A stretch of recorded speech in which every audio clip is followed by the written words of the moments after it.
What's up, SPM? This is Lily, repping Chi-Town, 773. What up? So my first question would be, I know that you said you've put your street knowledge into your music, so I was wondering if your current situation has changed your outlook on things and influenced your new upcoming album, which is The Son of Norma, dropping September 30th. First of all, Lily, out at Chi-Town, much love to Chicago, to all my people, all the love that I've got. I've only been there twice, but both times that I went, both car shows that I went to were just so successful. Everybody was just buying up the music, and I guess that's how I left the seed there. After I left, it just grew in Chicago, and I just want to send all my love to that beautiful, beautiful city, so beautiful, and to my beautiful fan, Lily. Yeah, to answer your question, it did change my outlook, but I'm a student. I'm a student of the streets, and I'm a student of life. I'm very interested in why people end up, you know, the way they are, why people end up in prison, why people end up so cruel, so mean, so cold, you know. So being in prison has just been an incredible education. I'm like an interviewer in here. I just sit back and just listen to people's stories, and I have all kinds of questions for them. I talk to people who cut themselves, you know, and I try to find out, you know, why, you know, why do you slice yourself up like that, man?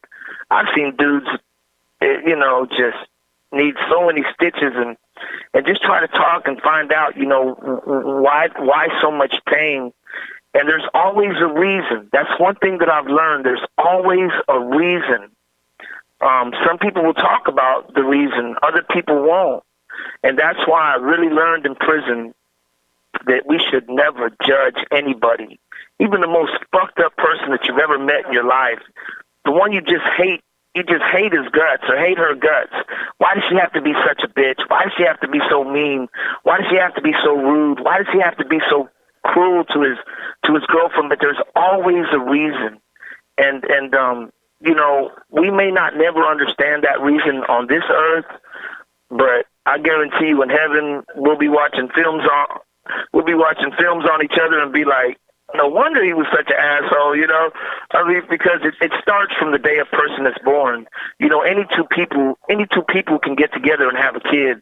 You know, any two crazy lunatics can meet at some cantina and have a baby, and then the baby be basically raised in an insane asylum, you know, and just grow up screwed up. A lot of what I've learned in prison, that a lot of people have mental illness, but it's not from birth. It's man-made. It's the same as if somebody comes back from a horrible war and they're all screwed up from post-traumatic stress disorder. It's the same thing. Many children have post-traumatic stress syndrome, and they're paranoid of everybody. They think something's going to go wrong. They expect the worst. And what I've learned in life is what you expect, you're actually going to get. Because while you're expecting it, you're actually looking for it. It's funny how when you're looking for something, you'll find the evidence whether it's true or not. So I've just learned a lot in prison, and has it influenced my music? Absolutely. I mean, the video that we're working on right now, "What If It Were You," is a story about an inmate that goes home and comes back to prison, you know, 17 years in a violent prison, come back home, but his life is missing. His wife passed away and his mom got married. First time in a long time, it's scary.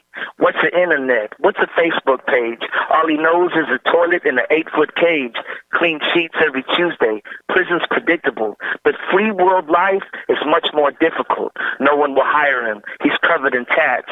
Green tear drops for the ones that have passed. The baby he had is 21 years old. He heard she was stripping at a club called Bo's. He didn't have a penny in his pocket to help. But what about the gun Mama locked in the shelf? It was still there with the bullets intact. Now the prison guard laughs. I knew you'd be back. Why does everybody hate on someone? It'll make you feel love for no one. Hurting people is so wrong. I say to them, do what you gotta do, but what if it were you?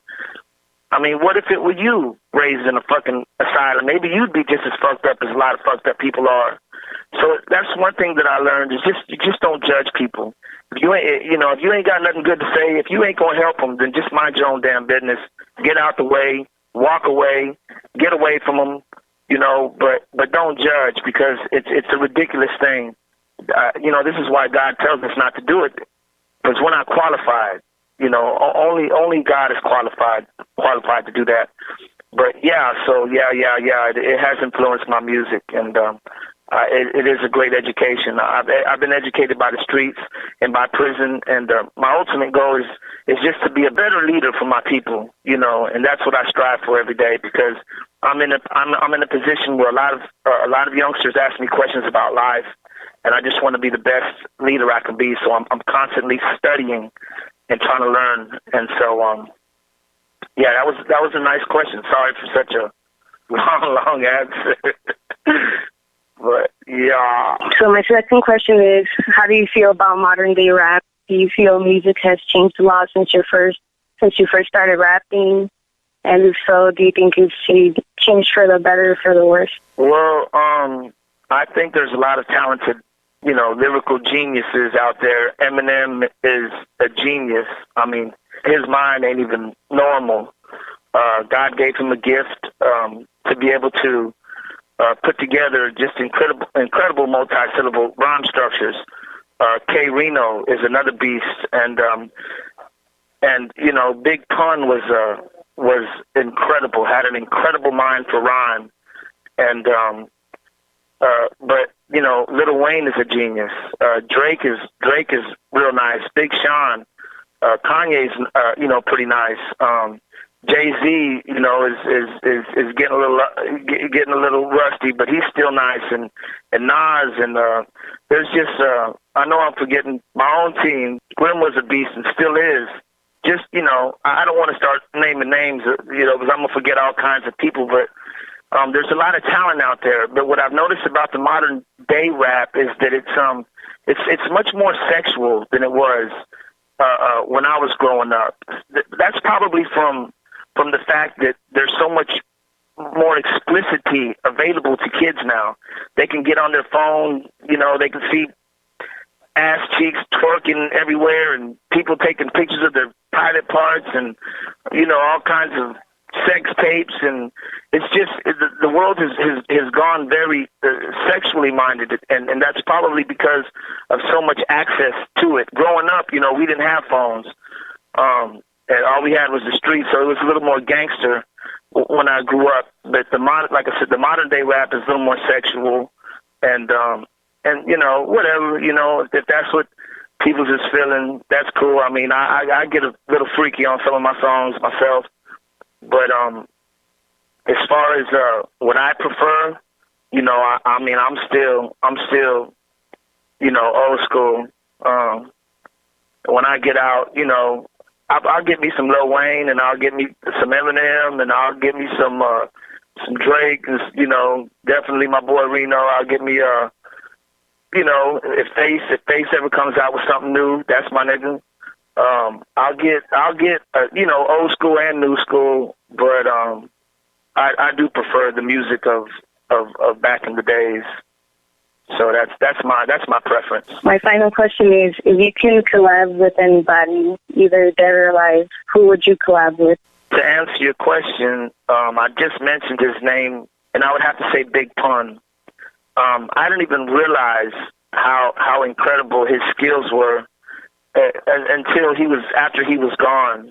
And I remember listening to his whole album, and he doesn't cheat you, man. There's not one song that he cheats you on. Every song is just filled with skill, and the man was just dope. I mean, I could just imagine how dope he would be right now, because personally, my skills have continually grown. My multi-syllable rhyme structures are getting longer and longer, more complicated and more complicated, and making more and more sense. It's just getting stronger all the way around. That's what trips me out.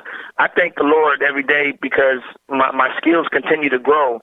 I know one day, they might start decreasing, but right now they're still on the rise, and I thank God for that I can still surprise myself. But I would definitely say Big Pun, and of course his ace homeboy, Fat Joe, is my favorite rapper. And that's because of the man that he is. I mean, he comes nice with the music too, but the realest motherfucker in the rap game is Fat Joe. I never got a chance to really meet Big Pun, but Fat Joe is a real ass, genuine, kind, strong man, and he was very close to Big Pun. But yeah, that's definitely who I would love to who I would have loved to collaborate. BP, man. Well, I really rock with your new tracks that have dropped from the Son of Norma, and I can't wait for it to drop in September. I've been waiting on it since it's first been announced that you're going to drop it. We really support you out here, and keep your head up. Thank you, Lily. I appreciate that. I'm definitely keeping my head up. I'm thankful, man. I'm too blessed to stress. So, I'm a strong man because of all the love that you guys get. I get a pile of letters every night, and it's just so much love. And I got to thank you. I got to make sure that you understand how important you are to me. And I'm sorry you've been waiting so long for the Sun. And I'm glad you've been.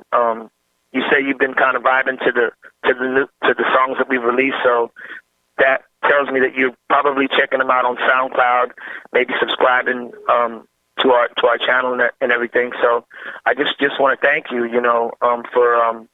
for being there for us, and we're gonna keep trying our best for you, and just keep bringing you the dopest music on earth, and just thanking, I don't take no credit for it. I thank God for my gifts.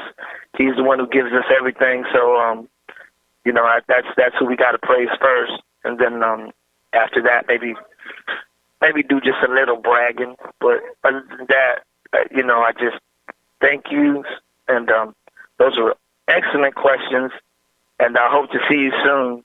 All your friends and family in Chi-Town, you guys be safe, and give yourself the best in life because you deserve the best. I'm out.